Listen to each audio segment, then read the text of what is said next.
man maa ngi tudd Doudou Diop maa ngi dëkk village bu ñuy wax Njëgën man maay président coopérative Excaf TC bi nga xamante ne moo ëmb béykat yi nekk si gox bi yëpp mu ëmb ñeenti communes yi nga xamante ne moo nekk commune Kër Moussa commune Mbissau ak commune Pout ak commune Morolan. waa li waral suñu daje tey bi mooy ñaari village yu mel ni Njëgën Mbissau ñett sax laay wax ak Kër Matar ñoo dajalu tey jii di wane seen naqar si mévente bi nga xamante ne am nañ ko ci wàllu production oignon bi. parce que boo xoolee situation yi ni mu demee depuis si soble bu weex bi ba léegi baykat yi sonn nañu jël ngeen image yi si tool yi gis ngeen ni soble bi demee commercialisation bi jafe na baykat yi nekk nañ si ay difficultés yoo xamante ni vraiment jaaxle nañu instant bi ñu toll nii ñuy sàkku si état du Sénégal mu ñëw gestu xool baykat yi Mabouba Diagne peut-être que confiance bi waddagul mais nag nit ñi am nañu ak tiit si ay jëfam. par exemple bu baykat yu ndaw yi nekkee fii di souffrir ñu gis que démb mu dem fële si ay agrobusiness di leen installer ay chambre froide loolu du neex baykat yi am nañ ci tiit lool. chambre froide da nga ko soxla. waaw boo gisee chambre froide yi soxla nañ aussi des stockation yoo xamante ni parce que soble du chambre froide moo koy conditionné soble ay magasin de stockage moo koy conditionné infrastructure de stockage yi loolu la état bi war a liggéey. mu peut-être que politique yi muy taxawal baax na mais dama naan est-ce que fi mu ko commencé foofu la. parce que kak yi muy wax yooyu yëpp déjà on ne peut pas inventer la roue par exemple coopérative lay sàkku il y a des coopératives qui existent fii ci zone bi yoo xamante ni au moins ñu ngi commencé am expérience ci li xew ci gox bi war na mën a ñëw liggéey ak coopérative infrastructure yi nga xamante ni fii la war a ne fii ci zone bi lañ ko soxlaa fi mbay mi nekk mu installé fi infrastructure jamono bi ñu toll nii soble bu weex bi bu ñu amoon des chambres froides yoo xamante ni am fonds de commercialisation baykat duñu tiit dañuy jël xaalis jox baykat yi ñu jël soble bi denc ko ba keraa ñu koy mën a génne ñu génne ko jaay soble yu weex yi ñu soble xonq yi si des aussi bu ñu amoon des aires de stockage ñu jël aires de stockage yi ñu denc bi soble bi en attendant ñu réguler marché bi benn dëkk bi am na problème d'organisation si commercialisation soble bi loolu ñëpp xam nañ ko ak ba pare aussi am na problème commerçant yi mën naa leen sax ay système futur la ñuy dundee ak baykat yi ñaata tonnes ngeen xayma fii nii boo xoolee suñu aire agricole émergent bi comme ni ma la ko waxee nii nga xamante ne ñoo basé au niveau du lac Tamba lu mu gàtt 60 à 65 000 tonnes par année dina fi génn si soble boo xoolee soble bu weex bi mu ngi occupé 15% si production bi soble bu weex bi li gën a tax baykat yi daan ko bay sax c'était destiné à l'exportation parce que à partir du mois de décembre janvier février ba mars Espagne seen marché day ubbeeku foofu la ñuy amee brèche boo xamante ne dinañ fa mën a yóbbu mais ren ak difficulté yi nga xamante ne moom la baykat yi amuñu possibilité exporter lépp soble baa ngi ni des si loxo nit ñi xamuñu duñ koy def yooyu aussi c'est des problèmes yoo xamante ni ñu ngi sàkku si état bi loolu au lieu que ñu koy bàyyi ak ay privé ñuy ñëw di dagg bopp kii yi pourquoi pas lu mel ni kii bu mel ni ARM ñu organiser ko ubbi marché bi dem luy ay contrat ak exportateurs yooyu au niveau d'Espagne ba ñoom ñuy mën a jël soble bi lu nit ñi mën a béy soble bu weex ñu dem jaay ko gis ci seen bopp mais bu ñu ko bàyyi ak ay privé yoo xamante ni bu ñu ñëwee di dagg bopp nit ñi loolu ay problème la indi bu boobaa ARM mën nañu deful liggéeyam mën nañu def nañ liggéeyam parce que nit ku nekk ak fi sa doole yem peut-être que mu ngi góorgóorlu mais liggéeyam des na ñun fi ñu ko doon xaaree lu mel ni fonds commercialisation yi nga xamante ne bari na bariwul état bi génne nag 1 milliard au lieu que mu sóoraale ci coopérative yi nga xamante ne ñoom ñooy supporter baykat yi mais première tranche bi coopérative gis ñu seen bopp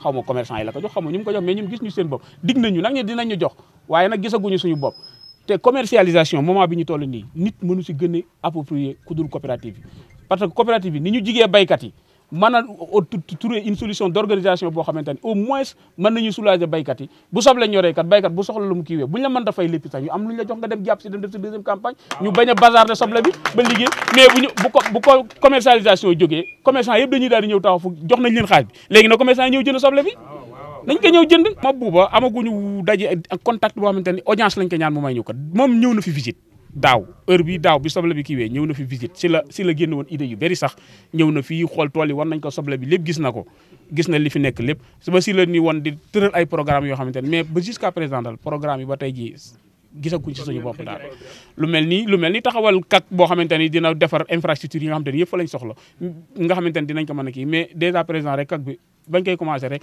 enseignant yeeg commerçant yeeg ñoo ñëw di ko xëccoog baykat yi ba kak ba fi mu toll nii ñu ngi ko bloqué mënul dem fenn kak bi mooy coopérative agricole communautaire yi nga xamante ne nee na dina ko taxawal au niveau national nga xam ne zone bu ne dina fa def benn nga xam fa lay def infrastructure yeeg ñu moderniser mbay meeg lu mel ni wàllu càmm geeg loolu fi mu toll nii commerçant yeeg enseignant yi ñoo koy xëccoog baykat yi ba kok ba tëj nañ ak politiciens yi waa APR jaar fii mairie jaar fii problème yoo xam te xamuñ fu ñu koy résoudre ba fi mu toll nii bloqué nañ si processus ba yéexu ñoo jug ñàkk ñoo xam fu ñuy aw ren at mu jot ak maanaam phénomène bi am ren climat bi dafa favorable au niveau de la zone des Niayes si production agricole boo xoolee benn légume manqué wul si marché bi parce que climat bi favorable na production bi jaar na yoon lépp mu ngi ci marché bi moo tax fi mu toll nii ñàkk ñoo xam fi ñuy jaar ñun am nañ faveur boo xamante ne suñu soble bii bu ñu amee tuuti lu béykat yi jàll ñu bañ ko bazarder fii ba mois de juillet août chaque année ñun ñooy yor Sénégal si soble wu xonq parce que am nañu suñu soble dëgër na dëgëraay goo xamante ne mën nañ ko conserver 4 ba 5 mois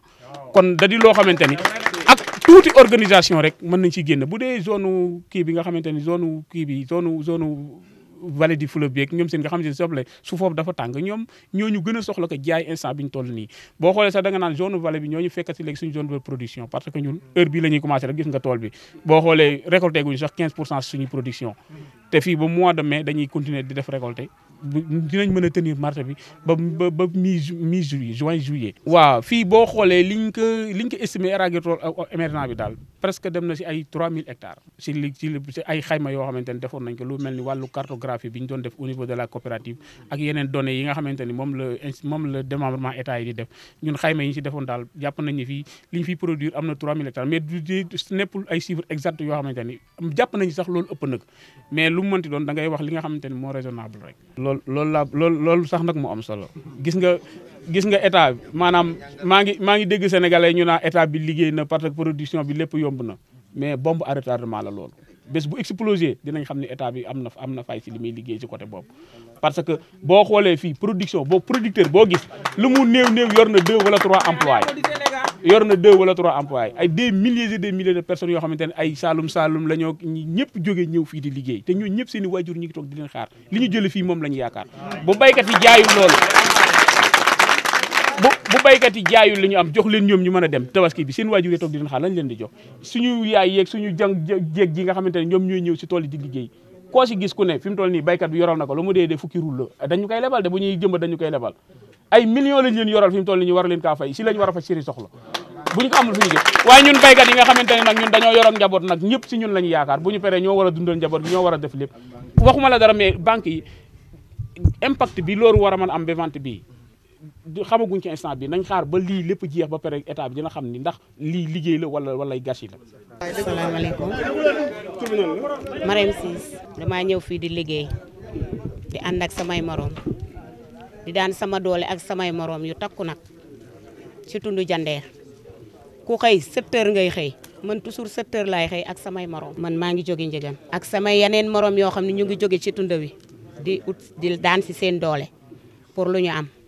waaye sonn nañu sanuy jëkkër sonn nañu sanuy rakk sonn nañu sanuy càmmañ sonn nañu liggéey rek la ñu xam nun daan doole rek la ñu xam ndax ñaxu mbay moo gën a barkeel te nun loolu la ñu xam si la ñuy dund waaye sonn nañu lool ndax sanu jëkkër yi koo si nekkal di ka laaj bu jëkk ba mbay mi neexee sanu jëkkër gàddaluñ ñu leen waaye ren léegi nii bi mbay mi naqaree sunu jëkkër yoloon nu leen mën naa ni sax si waxin tas na sëy ndax góor boo ko toppee di ka laaj te amul lim lay jox bu yàggee mën naa jur la neen kon nun sonn nañu ku nu jàppale nu jël waxi neen rek taxul nuy wax ji ni nu koy waxe nii nañ ko dégg noonu nangalu na ko noonu te jàppale nu sonn nañu nun tundu Jandeer wépp ñun li ñuy liggéey dañuy jëmbat soble yaa ngi dégg dinañ jëmbat soble di lebal góor ñi ay weeri weer duñu am luñ ñu faye dañuy jëmbat tamaate dañuy pépinière dañuy effeuillage 7 heures nga xëye ko sa kër si jigéen yor say doom dem ci seer ba fele saa di liggéey di effeuillage ba ineer nga soog a wàcc kon xam nga ne métti na li ñuy wax état bi mooy mu jàppale nu waxi kese rek saxatunu si waxi kese rek sonn nanu si danoo for gis nga sanu loxo yaa ngi ne amatunuy we dañuy for bu baax bi di teg nii bu bon bi nu di ko teg nii mbaam yee koy utiliser wala fas yi xam nga ni kon loolu métti na sonn nanu ku ne jàppale nu jël sonn nanu lool état bi nag nu ngi koy jooytu loolu na xam ne nu ngi koy jooytu loolu naka yóbbu fa mu ko war a yóbbu sonn na noonu. tabaski ji ay fan des si ku ne jaboot ju ne nelawatoo. sanuy jëkkër nelawuñu waaye seeni jabar nelawuñu ndax waxuma jabar ju solu xale boo am loo ko jëndal mu sol sax amuñu ko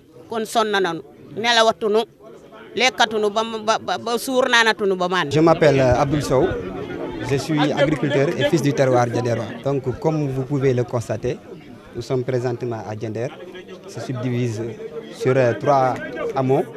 Il y a 7 hameaux qu'on est en train de faire le point de presse, regroupe des milliers et des milliers donc, de Dienderois, comme on le dit. Maintenant, il se trouve que la plupart, comme vous pouvez le constater vous-même, des jeunes qui sont ici sont des entrepreneurs. Donc, ils ont employé des jeunes provenant d'autres localités avec des contrats de 5, 6 à 7 mois. Et il se trouve qu'à l'approche, en tout cas, de la période de Tabaski, vous avez noté donc, la mévente qui s'y est dans cette commune. Donc, alors qu'on est en train de voir des statuts et des publications Facebook disant que le sac d'oignons coûte 3 000, donc, conclusion, le président est en train de travailler. Cette déclaration est une déclaration, en tout cas, fausse, parce que les vrais, en tout cas, les vrais cultivateurs qui ont donné à cet État ce que l'on appelle la souveraineté alimentaire souffrent depuis belle lurette. Et ce fut le cas de l'année passée, à qui beaucoup d'entre nous ont produit, après ils ont fait la mévente. Cette année-ci, comme vous pouvez aussi le constater, il y a 2 variétés, l'oignon blanc tout comme l'oignon rouge. Pas plus tard qu'hier, un de nos compatriotes cultivateurs a vendu des sacs d'oignons à 2500 francs le sac. Ça ne clarifie pas ce que l'on appelle l'autosuffisance alimentaire, puisqu'il va à l'encontre, en tout cas, des politiques que l'État nous a données, que l'État a prônées. Cette soi-disant, bon, je ne vais pas dire soi-disant, parce que le Sénégal a atteint la souveraineté alimentaire, parce que les estimations, en se fiant sur les données de l'ARM et de la Maison de l'Horticulture, le Sénégal donc, estime des besoins de consommation à hauteur de 350 voire 400 000 tonnes par année. Il se trouve que lors de notre dernière rencontre avec le ministre du Commerce et le ministre de l'Agriculture, le directeur de l'ARM, nous sommes présents dans cette audience. Il se trouve que le Sénégal a plus de 500 000 tonnes d'oignons de production cette année-ci. Plus de. Parce qu'il y a un effet qu'on n'a pas pris en compte. Parce qu'il n'y a pas de lettre de voiture qui était mise en ergue pour cerner toute la production. Mais ça dépasse les 500 000 tonnes. Maintenant, imaginez un pays qui a besoin de 400 000 tonnes environ et qui produit plus de 500 000 tonnes. Les 100 000 tonnes vont vers où? Pour des pertes post-récolte. Et ça, ces jambars-là qui sont ici, ces petits entrepreneurs, parce que je vais dire petits entrepreneurs, parce que nous avons l'impression que le ministre travaille avec les agrobusiness. Alors qu'au Sénégal, plus de 95% vivent dans les exploitations familiales. Les 5% sont des agrobusiness. Et ces agrobusiness-là, leur contrat de travail avec l'État du Sénégal était la production de tomates, d'haricots. Nous tous nous connaissons les filifili. Le Sénégal a besoin de souveraineté en termes de riz. Le Sénégal en a besoin en termes de bananes et autres. Que ces agribusiness aillent signer avec l'État du Sénégal des contrats allant dans ce sens et nous laisse la filière oignon. Dans votre passé, vous avez stocké combien de tonnes? Actuellement, personne ne peut donner des chiffres exacts. Parce que les productions, au moment où d'aucuns récoltent, d'aucuns fait la vente. Mais on peut vous dire, comme vient de le confirmer le président Doudou, 65 000 tonnes sont certifiées sorties de cette zone. Pour cette année? Non, pour l'année passée. Mais pour cette année, la production a augmenté parce que le climat nous est favorable. Donc, disons, on peut dire plus de 65 000 tonnes. Plus de 65 000 tonnes. Ça peut avoisiner même les moins de 100 000 tonnes. Parce que vous pouvez vous-même le constater. Beaucoup de cultivateurs n'ont pas encore fait leur récolte actuellement. Quelle est la responsabilité de l'ARM dans cette situation? Moi, il n'y arrive qu'un jour que je m'entretiens avec des agents de l'ARM. pour leur expliquer la situation. Je leur ai même envoyé des vidéos en termes de reportage pour leur avertir sur la situation. Actuellement, le Sénégal est autosuffisant en oignons. Et il se trouve qu'il disait, lors de cette rencontre à l'hôtel Terroubi, que les résolutions, l'enveloppe d'1 milliard qu'on va prendre, on va le donner aux sociétés de coopératives. Il y avait cette idée. Mais il se trouve que l'enveloppe a été destinée vers des commerçants. Pourquoi? Les commerçants ne sont pas nos interlocuteurs. Nous avons des sociétés de coopératives qui doivent s'acquitter de cette somme pour faire, en tout cas, l'usage propice pour les agriculteurs. C'est ce qu'on a besoin. Actuellement, les pistes de solutions sont nombreuses. D'abord pour l'oignon blanc, des milliers et des milliers de sacs sont présentement ici, dizaines de milliers de sacs, la voie vers l'exportation. Maintenant, en contactant l'ARM, ils nous ont dit que, bon, un de leurs représentants, que le marché de l'exportation vers l'Espagne a pris fin le 10 mai. Mais je pense que l'État, à travers ces relations partenariales, peut faire de telle sorte que cet oignon-là soit destiné vers l'exportation avec des négociations avec d'autres pays, sur la sous-région particulièrement. Parce que, comme vous le voyez, c'est l'oignon de qualité ici à Diender. Donc nous attendons que l'État puisse aussi déléguer ses pouvoirs ici, à travers l'ARM, qu'ils viennent ici acheter aussi. Puisque l'État n'a pas la vocation d'acheter, mais comme nous sommes dans une situation d'urgence, donc qu'ils sortent des enveloppes pour les donner aux sociétés de coopératives pour qu'ils puissent acheter donc, la production au nom des agriculteurs.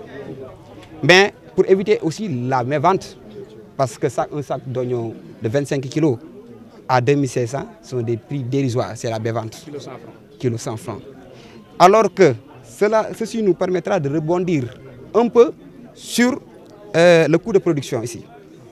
Vous prenez un hectare, je vous ai tout à l'heure montré le coût de production en quelque sorte. Un entrepreneur ici à Diender, un entrepreneur agricole, pour exploiter un hectare, a besoin au moins de 8 rouleaux de goutte à goutte à hauteur de 100 000, 110 000 francs le rouleau. Des tuyaux en joue, des départs. Vous voyez, plus le pépinière. Nous avons suivi que cette année-ci, les prix ont grimpé sur les semences. 80 000, 60 000, 75 000 par pot. Vous voyez.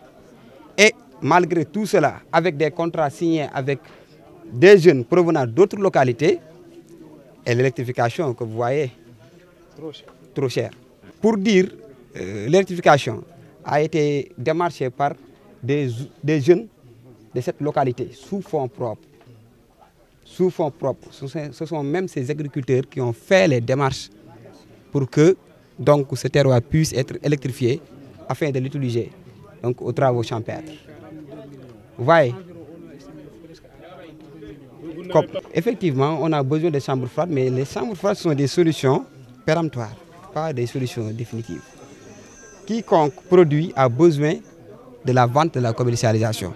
Mais n'empêche, nous avons besoin de ces chambres froides pour qu'au cas où il y a de surproduction, pour qu'on puisse prendre les marchandises afin de les séjourner au niveau des entrepôts de stockage. Bon, comme on le dit, hein, à Diender, nous sommes civilisés. C'est pourquoi pratiquement personne ne nous entend. Pratiquement personne ne nous entend. Parce qu'on sait négocier. Mais actuellement, les agriculteurs souffrent. Et si cela continue, nous allons aussi faire une étape supérieure. Et cette étape, nous n'allons pas le prendre aujourd'hui. Mais après concertation, nous allons prendre des devants sur la suite des événements. Bon, comme on le dit, actuellement, ça n'est une des conséquences qui viendra après. Parce que quand tu emploies des jeunes provenant d'autres localités pour venir ici à la recherche d'un avenir ailleurs meilleur, comme on dit, ils ont besoin de quoi à subvenir à leurs besoins. Parce que ces jeunes-là sont attendus à leur village. Donc actuellement s'ajoute à cela les prêts bancaires, comme on le dit, avec des taux d'intérêt de plus de 21%. Et effectivement, des prêts bancaires de 21% à 18%, alors qu'au mois de juillet, mais la banque n'a rien à voir avec si la production a marché ou pas. Parce que nous avons signé avec eux, la plupart des banques, des assurances vie et non des assurances NAR. C'est ça le gros du problème. Et ces jeunes sont nombreux ici, ces jeunes provenant d'autres localités, comme vous le dites, sont ici dans cette conférence, ce point de presse, pour regarder la suite des événements. À peu près, quelqu'un qui exploite un champ d'1 hectare a besoin au minimum de 2 personnes, avec des contrats de 5, 6 mois, 7 mois.